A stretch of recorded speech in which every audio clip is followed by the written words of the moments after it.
Hello guys! Hello Sagittarius! Welcome dito sa aking channel. Kapalaran 888 Sagittarius. Okay. Sagittarius, tingnan natin kung anong messages, vibration, gabay energy para sa lahat. Okay, general reading. Pwede kang makaresonate. Gamitin mo ang iyong intuition sa panunod. Oops, sorry. Father healing. Sagittarius, bakit ganun yung energy mo? Kumuha tayo ng isa pa. May mga issue ba kayo sa father nyo? Okay. Wow. Okay, contemplation time. Sagittarius, spend time alone, meditating upon what you truly desire. So, dito sa baramong to, sinasabi sa'yo na kailangan mong mapag-isa.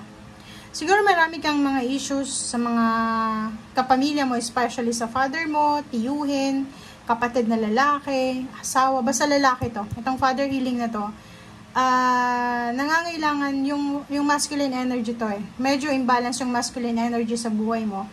So, siguro may mga issues kayo sa ama nyo, sa father nyo, sa tatay nyo. And dito sinasabi na kailangan natin i-balance yun. Kailangan natin, no? Alam mo, hindi sa pag-ano, yung anak na hindi kinakagalitan yung magulang, especially father or mother, sila yung siniswerte. Sila yung nagkakamal ng limpak-limpak talagang salapi. Okay? Pag-isipan mo tong mabuti. Okay? Kung ano man tong decision making mo, kasi ikaw lang naman yung may alam kung ano yung issue mo sa buhay, Sagittarius. So, isipin mong mabuti kung ano ba talaga ang mga bagay-bagay sa buhay mo na kailangan mong isettle. Kung may problema ka sa magulang mo, sa kapatid mong lalaki, sa asawa mo kung babae kang Sagittarius, oras na para ayusin ito. As soon as possible. Okay, as soon as possible to kasi pag pinatagal mo pa yan, magkakaroon yan ng lamat. Okay?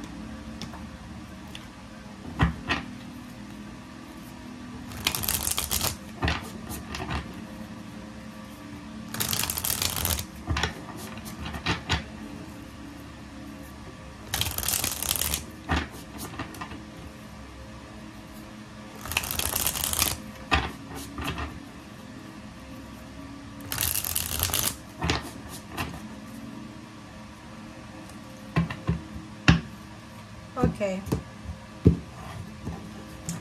Sagittarius.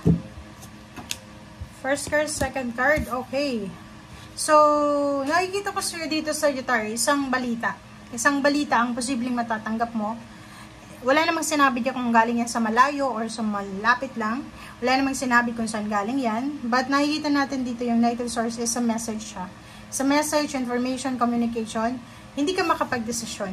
Okay? So, nasa Two of Swords ka, nagko-contemplate ka.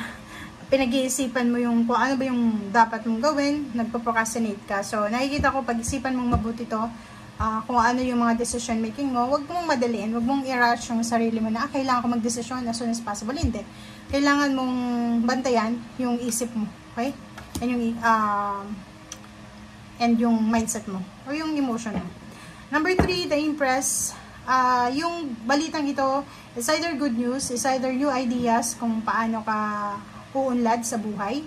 Is either news about baby, about new beginnings, about new life, new source of income, anything na new dito. Kasi yung Empress na to is new beginning siya. Yung relationship din.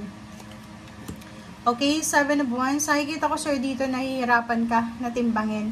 Pwedeng mahirapan ka talaga dyan kasi para siyang trial and error. Ikaw yung makakapag-desisyon dito.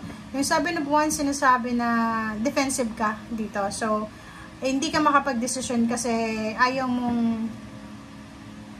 masira yung isa. Masira yung ganito. Hindi ko alam kung bakit ganun yung energy mo. But dito sinasabi sa'yo na kailangan mong depensahan kung ano yung dapat depensahan sa buhay mo. Relationship pala to, oh. Okay. So, yun is confirmed. It's about relationship, about your love life, and then your job. So, nakikita natin dito, pwedeng may mga offer sa Sagittarius ng international job, but ayaw ng karelasyon mo, or the other way around, yung karelasyon mo, asawa, live-in partner, boyfriend, girlfriend, gusto niyang mag-ibang bansa, hanapin yung swerte niya sa ibang bansa, pero hindi mo masyadong binibigyan ng atensyon, or hindi ka pumapayag. Wow.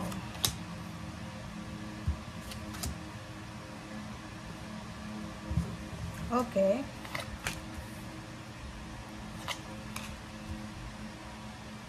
Okay. So, dito naman, Page of Cups, nakikita ko sa'yo dito, maraming mga tao kang makikilala sa future.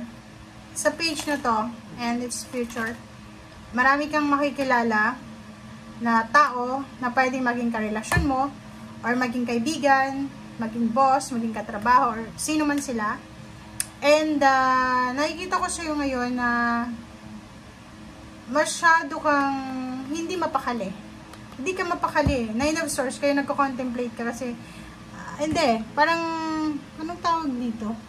Ito yung pakiramdam na balisang-balisa ka. Hindi mo alam kung ano yung gagawin mo, hindi mo alam kung ano yung actions mo. Okay? Ang Chariot na to, sinasabi na, kung gusto mo talagang maging maunlad yung buhay mo, kailangan mong kumilos. Kailangan mong gawin yung kung ano yung nararapat sa'yo.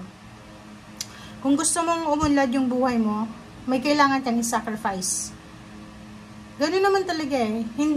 Okay lang sana kung halimbawa may asawa ka, may boyfriend, girlfriend, magkasama kayong aalis, isa lang yung employer nyo, isa yung company nyo. But dito nakikita natin na yung progress ng buhay mo, kailangan mo ma-sacrifice talaga. Kung ano yung kailangan ma-sacrifice sa'yo. Okay, yung halimbawa, homesickness, kailangan mo ihanda yung sarili mo sa homesickness na yan.